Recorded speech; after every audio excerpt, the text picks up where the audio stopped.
Yeah, my dad is 73, so he knows the good music. Yeah, he sang with Wilson Pickett and everything. Wow. Like my mom opened for Whitney Houston. Come on now. Lionel Richie. So they're really like. Hey, you didn't win. You cheated. She cheated. She didn't win the competition. That's super dope. All right, y'all. It's Party Hills Podcast, Episode 2. I'm Big Venti alongside my co-host. Hey, Shantae Wayne's right here. And today our guest is a winner of Party Hills Idol. She is a singer, a songwriter, and most recently a mother, which we want to hear all about. Woo. Please welcome Kayden Wanet. Hi. Kayden, it's so good to see you. Tell us, the first question is, how's the mom life going? Yeah. It's challenging, but rewarding. Yeah. For sure. Like, I used to hear that a lot, but now I understand, like, it's, I don't know, just life can be crazy around, but just seeing his smile and just being comforted, like, I just love it. When I just met Joe Badiah for the first time, I felt healed. He had that healing. Is it the stem cells that the baby has? No, his middle name is Raphael, and it's the angel of healing. So okay, that's what happened. The whole name? Yeah, so Joe Badiah, Raphael. I thought I was just being LA, but he really was healing. All right, so you said the challenges and the rewards. All right. Yes. Let's start with the challenges, because this is a Party Hills podcast. The hills are all about the obstacles and challenges. Parties are about the rewards and the gifts you get to share with the world. So what are some of these challenges you've had? Just like, I don't know, for me, it's really the communication. Because imagine being born smart, and you can't walk, you can't talk the same language as your like caregivers, and all you can do is cry. So we have to figure out a way to like make it work, and that's just so you got to adjust to the type of cry. Exactly. There's like different type of cries, like different type of sounds, and you have to like be quick on it and like know what it is. Yeah. So yeah. I think they have a device they're developing, probably made by a mother that can tell what the cry means. Yeah. Oh my God. That'll be sick. I might have to use that. So we're getting into the cries. All right. Any other challenges besides the crying before we move into the rewards? Being sleep deprived. Oh, that's got to be a tough one. Yeah. But honestly, I'm blessed with him because he only wakes up once a night. But just like get him to sleep, it's like a lot because he's like so aware. Like I feel like he's just like so special. Like I don't know. Everybody thinks their kids are special, but I don't know. That's a special baby. No offense to our listeners, that's the cutest. Everything my baby's good. I just saw the cutest baby. We're gonna have to insert. We'll have HP insert a video of this baby just so we can flex the baby. It's not even my baby. I'm acting like it's my kid. Yes, I have a lot of cute ones. And have you used your superpower of singing to help get Joe to sleep? Yes, actually, a lot. That's all I do. What's the song that put him to sleep? So there's like this African song that I don't know the meaning, but I don't know. I learned it like when I was really young. And so I sing this one song to him. Should I do a little? Well, let's hear a little bit of this song. So it goes, Welengwele somaka. Welengwele somaka. Kosu Yesu kukulumbaku. Abulingane segi amanza kosomaka aya baba seka. Yeah. Look at me acting like I don't snore when I sleep. Looking at him like, what is he doing? And then I look at you, I'm like, okay, these people are playing me. I was sleeping, but I was acting like I don't snore when I sleep. You was trying to hold in the snore? I was holding it in. That's a beautiful song. That was beautiful. That was beautiful. All right, so we got through the challenges. Yes. The rewards. What is the most rewarding part to you from being a mother so far? It's really like the connection that we built. Especially, I mean, no offense to my husband, he's amazing, but I feel like their connections is like not the same. We really like, I don't know, just like seeing his smile, like just looking at me, or like being really dependent on like what I have to offer, and just me being able to like even offer like, you know, breastfeeding and everything. Like not every woman are blessed to say that they're breastfeeding, or even just like to say that they can stay at home and take care of the babies. Because honestly, people think like you are not gonna want to be with your baby, but you actually want to be with your baby 24/7, like all the time, you know? All you need is really like a little help, like I could around tell. that. I could tell by you coming here because supposedly your baby is supposed to stay home. I could tell the relationship at home. He Yeah. probably was in the car already when you was leaving. He's He like, whipped the "Oh, stroller. we're not going." Exactly. Yeah. Oh, yeah. Yeah, he That's loves a his beautiful mama. thing. So, she just did a major flex because the Yeah. saying, I thought the folklore is it takes a village. And she's like, it takes a Kayden. I got Yeah. this. Dismiss That the was- husband. She's that's like, a I bar. got this. It's That's a a bar. bar. Yeah, he's amazing. Yeah. Though. Like, I wouldn't do this postpartum thing without him. Like, that's for sure. Like, Wow. he's the reason why I handle it well. Okay, so as a guy and as someone who's never experienced that, Hmm. what does that feel like? A lot of people don't even know the term, let alone know what that feels like mentally. The postpartum? Yeah. It's very complicated. I feel like mental health is really not talked about enough. And sometimes just like being sad or being like feeling depressed is like something you can't even control. Like it's not even because you're not strong enough mentally or anything. It just happens. Like I don't know. It's gonna be a really like personal moment, but at some point I know that I couldn't provide enough like milk, and I like started crying because I'm like, why am I like my body's not able, like but it's okay, like thank God I'm not doing this alone, and I Right. was able to like act on it quick, and then I felt like a superwoman again, and it was good. That's That's- amazing that you're Yeah. able to navigate your way through that. Yeah. It's a beautiful thing when I think as a mother, it doesn't matter like that depression or things that people without kids can't handle. Hmm. You have no choice, and there is a Yeah. superpower in that they will find a way. If it wasn't her titty milk, I'm sure she would have found some Yeah, milk some milk somewhere. but for the Exactly. benefit of I love that strength. Yeah. Kayden, the strength is in you. Yeah. And Oh, I know yeah. the strength is in you because Kayden, all right, listen to this. Kayden went to battle Yeah. against 20 of some of the most talented singers in Hollywood at a competition we have called Party Hill's Idol. It was our very first one. Shantae was a Yeah. celebrity judge. We saw it from our side of the show, and we want to hear the backstage side of the show. Oof. How did it feel for you entering this competition where you knew you had to go head to head, live singing, no Yeah. auto-tune, Yeah. no auto-tune, no AI, just Kayden, no village, just Yeah. Kayden. Yeah. What was running through your head backstage before you went out to this competition? Honestly, like usually I'm very stressed about competitions because I'm like, okay, like I don't know, I'm just nervous. And that day, since the morning, like the way I just like organized my days, it's just everything was like so smooth. And I had like this confidence, like I don't know why. I feel like today's gonna be a good day, like one of those days. Yeah. And also it was like an opportunity for me to like work on my craft, meaning like at that time of my artistry, I was really focusing on like connecting with the public more than like just being on my own and just singing my song and then leave. So I felt like that gave me the opportunity to do that because I was really looking at the crowd, like trying to communicate with them and just like sing my heart out. Like, I don't know. And that you did. Yeah. That you did.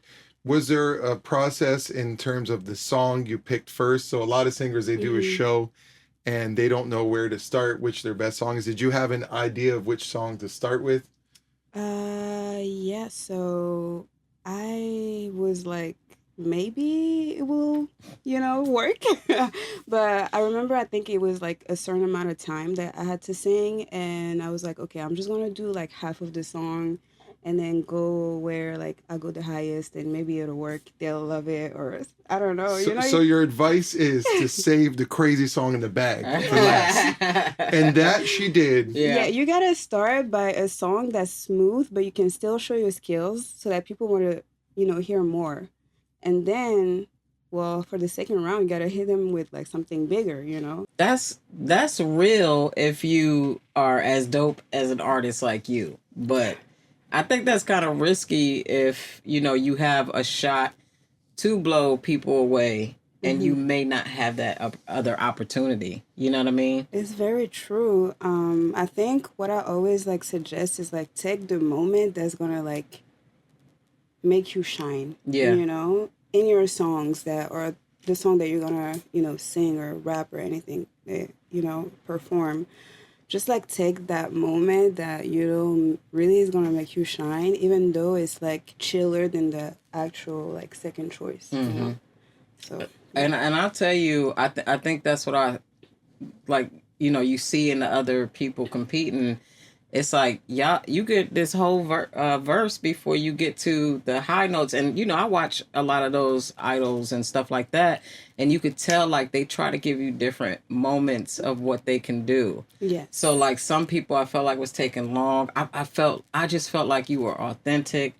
I felt like, I can close my eyes and listen to you all day. You know what I mean? But it was, and I could tell you just did it earlier in the podcast, but you're not afraid to just go on the yeah, spot. You know what I mm-hmm. mean? Like I sing a song to my baby, want to hear it? It was but that's a beautiful thing because some Yes. people gotta gear up and get the nerves to That's do that. true.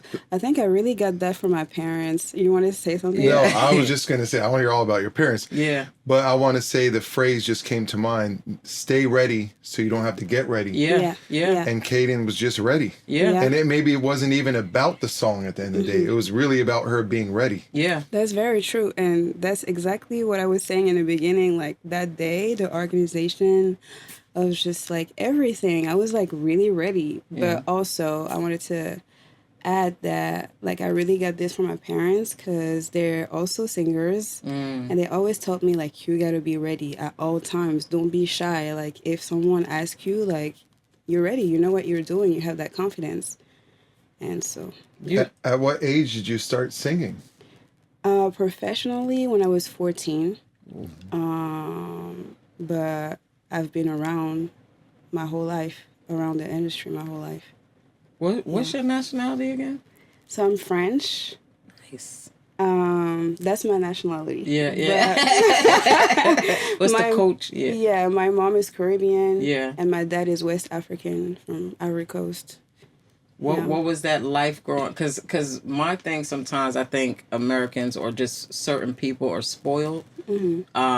Even if they got the motivation and stuff like that, but I feel like certain cultures, certain families go, you only got one shot. You know what I mean? Yeah. That like Yeah, because also I came here on my own, and I feel like just me coming here like so young, like that's all I need. Like I don't know, I just like that I have one shot. I came here on my own, like I don't have no more choice. Like I have to like do something with my life. I didn't leave my family to just become like, you know. yeah.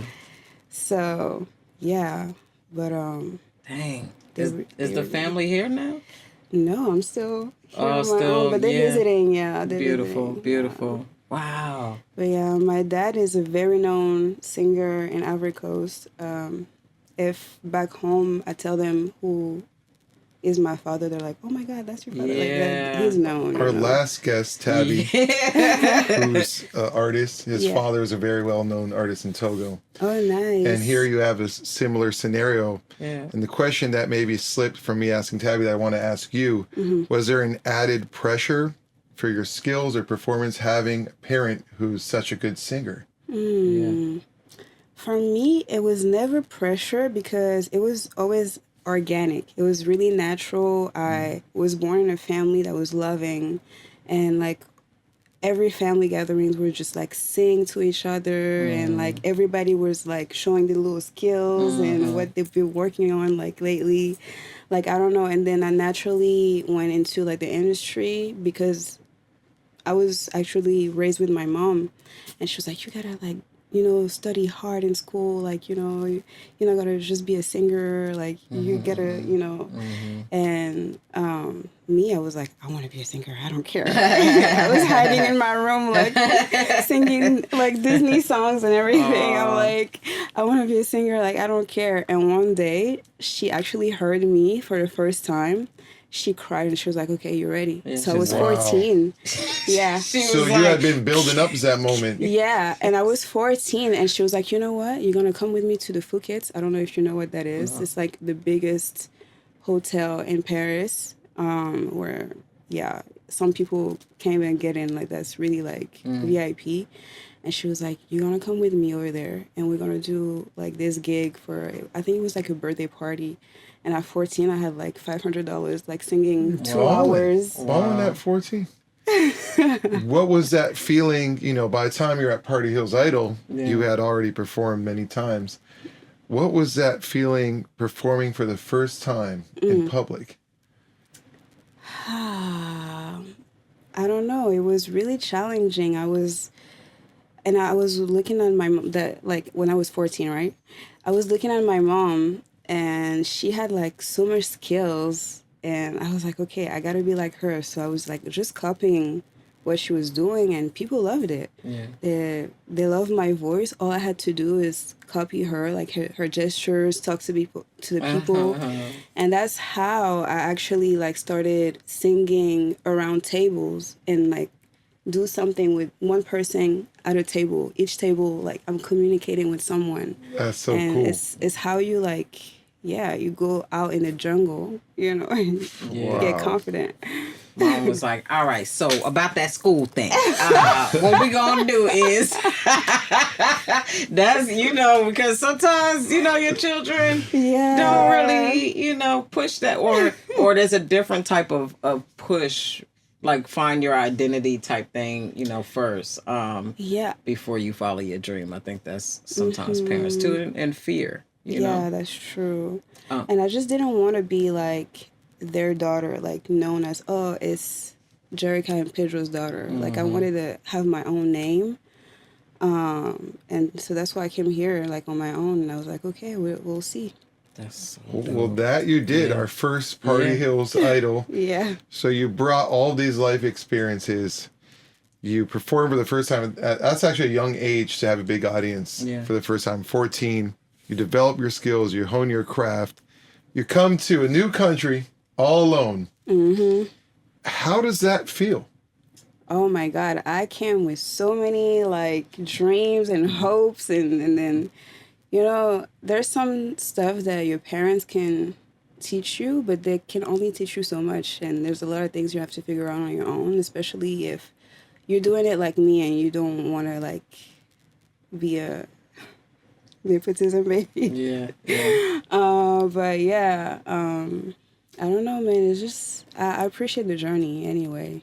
Yeah. And how do you go about finding your own path? You said you wanted to build your own name. Do you have a certain vision or strategy on how you're going to do it? Well, me, I'm more so like really R&B. They're more so like soul people because they like come from like Motown and like all these like, it's like back in the day.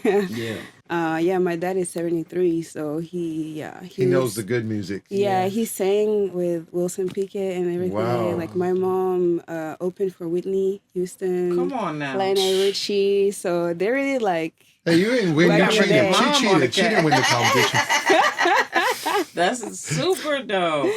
That's amazing. I wanted to ask, as he said, now you're in this new country, you pushing through your journey and you're getting, recognition and doing your songs. Now you have a baby. How does that change for you and what you're doing? Because a lot of people got to give up a lot to now take care of a child. Yeah. I had my moments where I was like, okay, how am I going to deal with this new life? Like I have to be there. He didn't ask for anything. I brought him here. So, but honestly, right now I'm doing pretty good. Like, I feel like it's not limiting. Like, it's actually the opposite. You get to like show the kid like, your life, like what you're doing. And I mean, right now he's really young. He's probably not going to remember, but at some point he's going to see, like, just like my mom did. She brought me everywhere on tour Yeah. with her. Like, Yeah. it's, of course, some people I think put limits on their minds just because, I don't know, they think, oh, maybe I can't do that, or I'm going to be judged if I, bring the baby around, or if, but it's just like organization and just, Kaden. working with people. Kaden be on stage like this. Yeah, for real. I was on set yesterday for this like cooking thing that my friend invited me to, and yeah, I brought the baby. I was like, I don't care, like, and then it just added a little spice, like, So, I mean, right now it's just about finding, who to work with that can also accept it. Have you composed any new songs since you've had the baby? Since I've had the baby, no, but when I was pregnant, yeah, definitely. The new bars are songs. coming to you. Yeah, Joe Badiah's healing powers. Well, the beauty is like, me being a stand-up comedian, as even through my darkest times, like there's always a point I could be right in the thick of it and I go, this is gonna be great for me to write later. You know what I mean? And I just always think about that, the troubles, and also even if you have to find the people to work with and all these things, you are given an experience out there to a different voice that hasn't had the opportunity to see that. You know what I mean? So you are building a new, like, oh, I want to be like her, or I can be like her because she did it. Yeah, that's true. So the baby got to hear your sound now. Yeah. Shantaina and Party Hill's Idol got to hear your sound. To our listeners, let's take a journey through your sound. Okay. So who inspired you as a singer when you started? Oh my God, so many people, honestly. I remember being 12 and listening to Lionel Richie, Whitney, Aretha. That's really old school. I grew up with like the 70s kind of like influence in me because of my parents. But then, I joined a choir when I was 15, but it was like like a R&B kind of like choir. It was not at church. It was just like we were a choir and we were doing concerts kind of everywhere.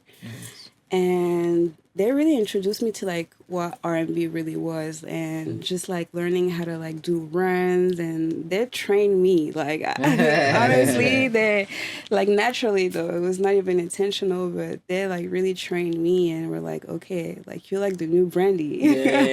And for me, when I started listening to R&B, like her, Brandy, Kehlani, I love Kehlani. I think she's dope. And I also love, to know the history behind like the artist too. I think it's really important. You studied the game. Yeah. And most singers, actually, I don't want to say most, but a lot of singers don't write their own music. And I know that you do. And I've had the honor of recording you here at this same studio. What was it like writing your first song? Oh my God. I felt like so nervous. I was like, what am I gonna say? Like, I don't know. I have this melody in my head, but I don't know what to say. And then it just flowed. I was like, okay, like, little by little. There's so many ways to write a song. You can like start with a melody and then write the lyrics, or write the lyrics and then create the melody at the studio, like, So yeah, I'm proud to say that I'm writing all my songs. But yeah, I don't. Like guap. Yes. I have. Do you remember your first song? Yeah. Actually, that's we the hear song. it? That's the Acapella. song that I Yeah. sang the At first the- time. That was For round real? one? Yeah. That's Yeah. So you are a superpower because you were I just a told teenager you. then when you wrote that song. I was like 18, I think. Yeah, I was 18 when I Oh, wrote I that thought you song. said at the Idol. That's what she sang. Your first song did? you sang that. It was the first song she ever Dope. wrote. Oh, Let's break down the lyrics. Let's break down the lyrics and what they mean. Because what I told her, I had the honor by the very final round to sit on the judges panel. At that moment in my mind, and I wasn't allowed because actually the audience voted for the final round, and the judges In the first round, the judges voted. So Shantae, along with 2 other judges, voted on who would get through. Listen, and I was like, ain't no need to do no more rounds. I'm telling you who my pick is. And everybody kept going, yeah, but when you think about the West Coast and everybody loved you, but everybody was trying to help me see other people. And I was like, yeah, all that's great. I'm telling you who I'm picking to the end. And when I sat in that judge's chair in the final round, there was no decision for me to even be made in my mind because it was something I felt.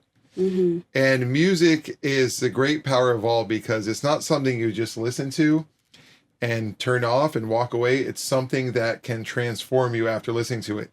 And how does something transform you? You got to feel it. And I felt your music, and the comment that I gave you is that I felt like you were on a journey and you were taking us all on that journey with you.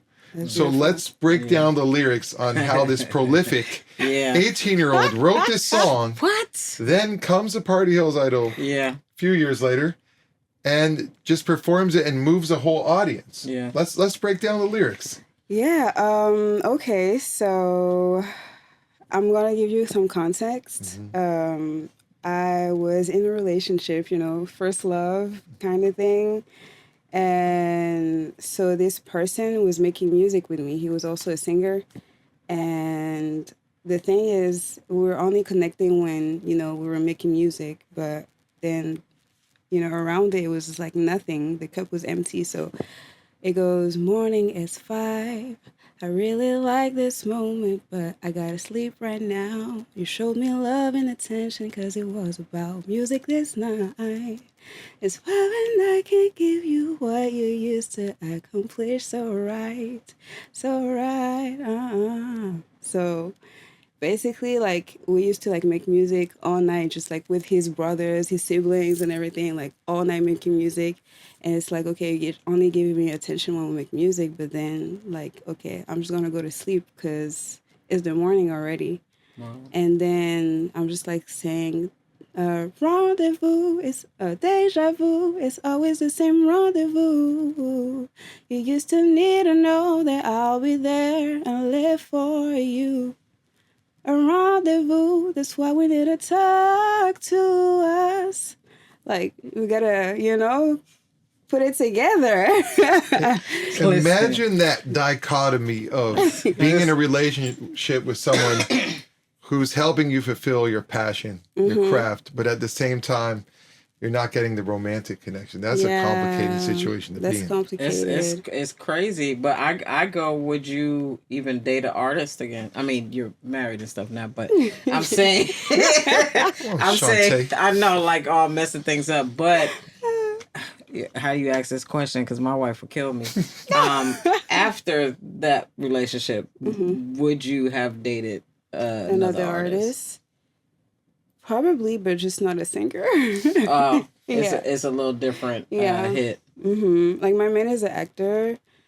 It's just different, I feel like, and he was an R&B singer, so I don't know. Yeah. Something about y'all. But you know what I heard one time? I heard that singers, I feel like I got something in my eye, that's why I keep doing it. I heard singers and certain actors like Richard Pryor and certain people used to go on dates and experience that date, be romantic and all those things, Dave Matthews, to get a song. And then it would just, it wouldn't last. But it was like you get the song, but then, okay, like, there's nothing else. Yeah. So, yeah. And honestly, even in the industry, I don't really see singers together. Yeah, no. Because everybody go, I think you should sing it like this. Deja vu. Like, nah. Imagine a comedian dating another comedian and trying to out-funny each other. Oh, I know couples like that. And sometimes one of them aren't funny.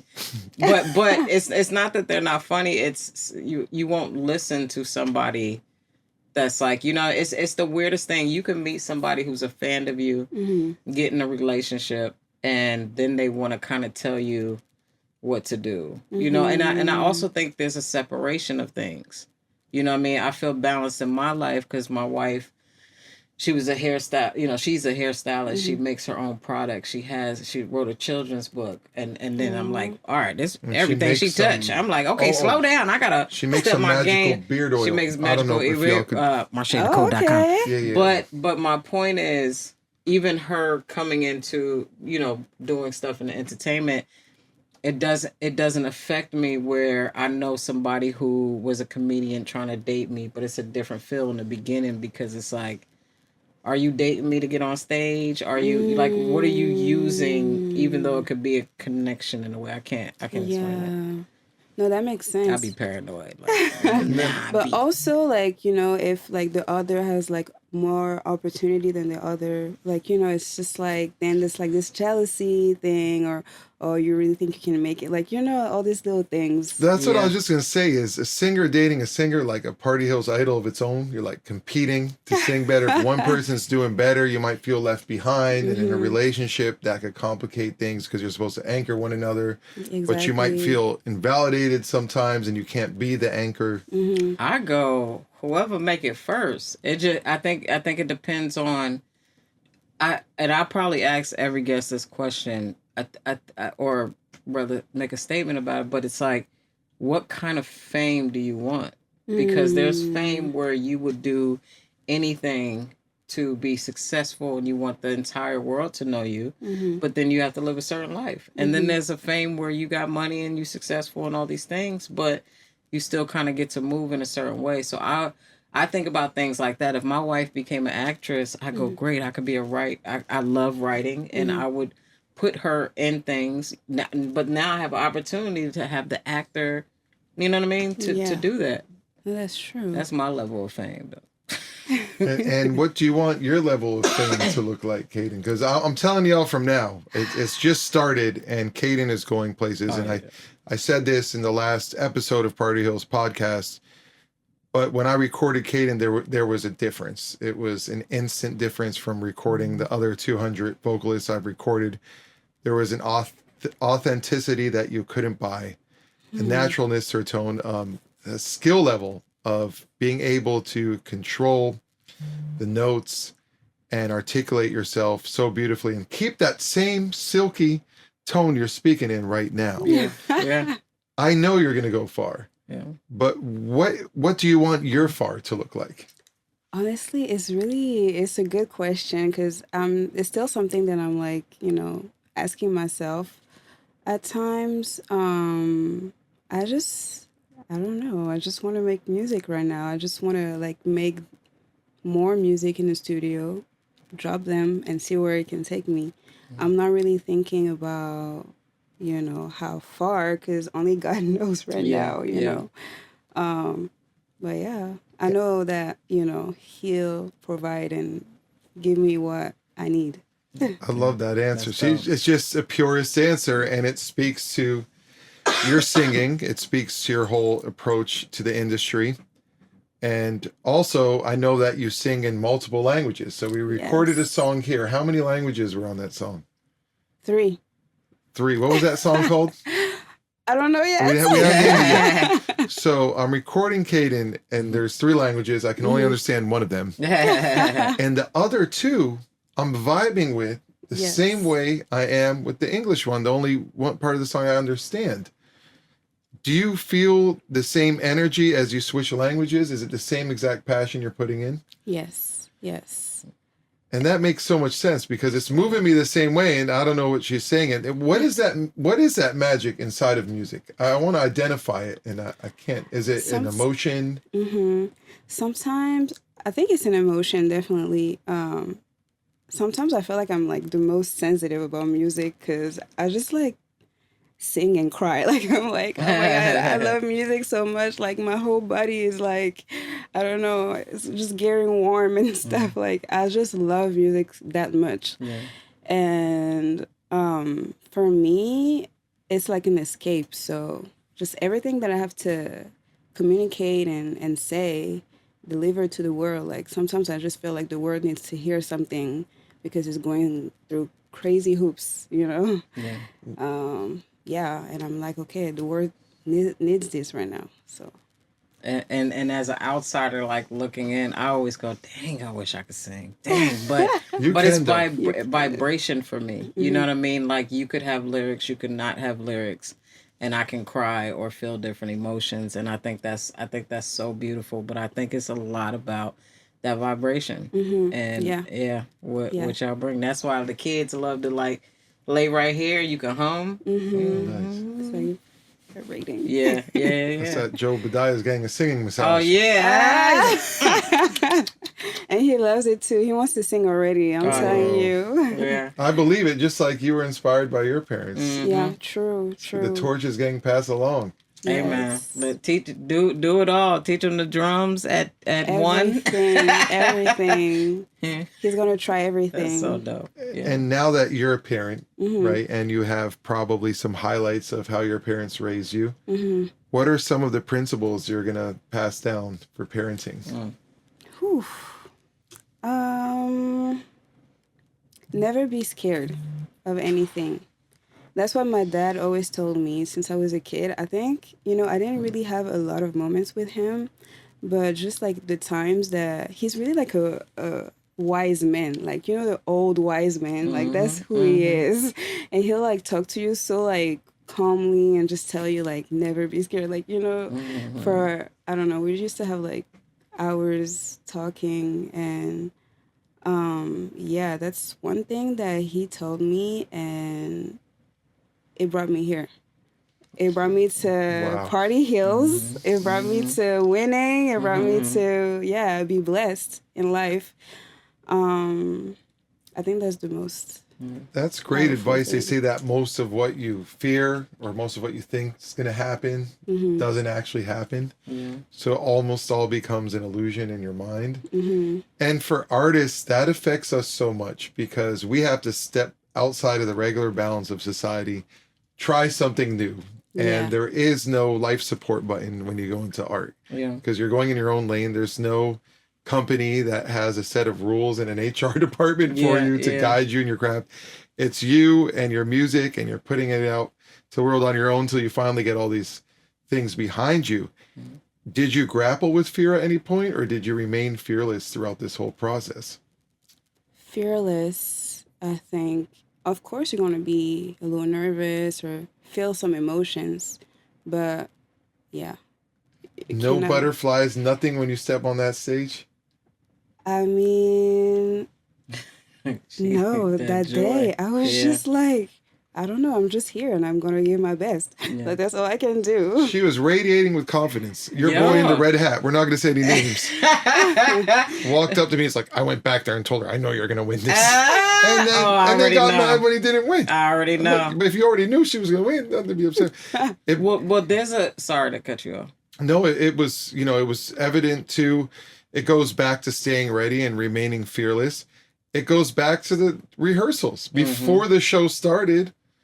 And I think there was super talented artists there. And if I could, I'd say there's 2 to 3 winners, right? I'm just going by off what moved me the most. But even during the rehearsals, Kayden was ready. Yeah. And it goes into the Mamba mentality. I'm wearing the Mamba blackout jacket. Kayden's one of 4 recipients of the jacket, and Mr. Wonderful from Shark Tank. Another one. That just shows how powerful you are. Yeah. It's for me, I look around before we started, I think even before the rehearsals, the person we talking about, and there was energies around that was in the competition. I didn't even know, but they're talking, they're like, you could feel a cockiness of them going, oh yeah, I do this and I do that and I play this instrument nobody's ever heard of and all this stuff, and you're talking so much and not preparing because you don't know who else is going to get on that stage. Yes, and I felt that too. So and I think, correct me if I'm wrong, as singers, anything can go wrong, right? Your vocal, you can sing, but your vocals could go. You got to preserve like your voice. That's why I didn't talk much that day. I was just like observing, staying confident, and Yeah, that was. Listen, man.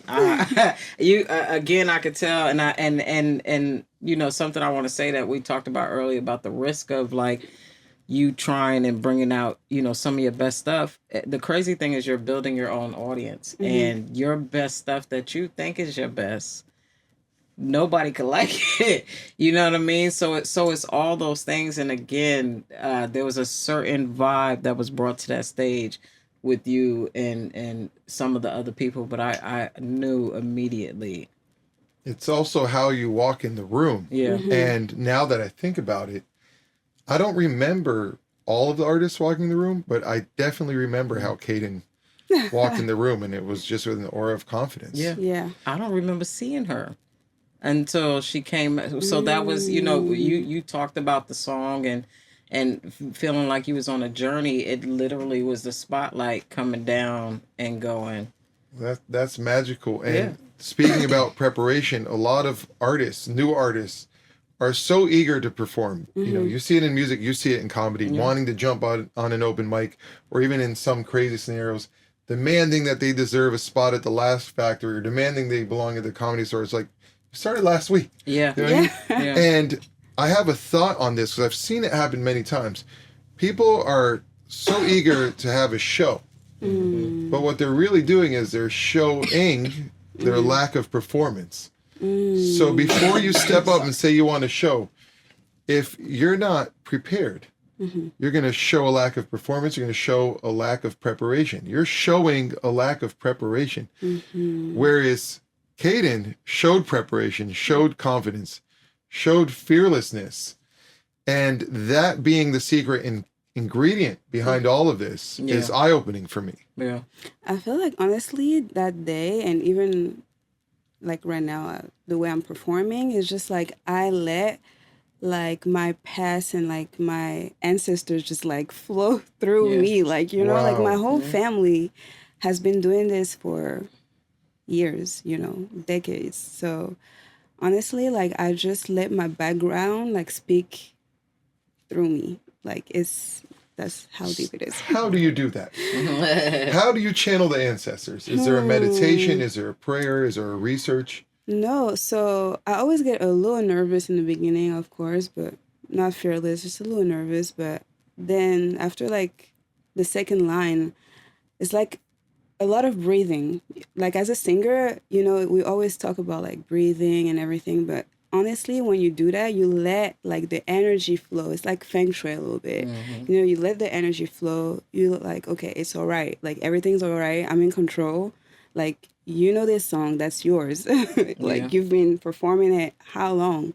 Look at the people, show it. Like, it's like, that's, it got me, it took a long time for me to get there, but that's so dope. Wow. I have like 13, 14 years now of amazing. practice. And let's talk about the projects you've put out. So what is out there as of now? We saw the live stuff. Are these songs out in streaming? Do you have an album? Do you have singles out?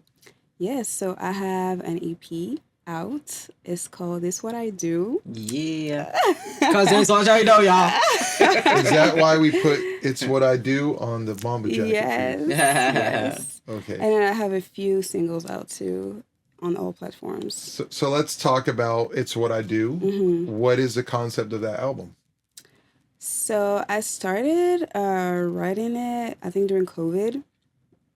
And I remember, actually, before COVID. So I remember going into 2020, and I felt like everybody was like, oh my God, 2020 is going to be the year. Like, people really thought. Vision. We really thought. Yeah.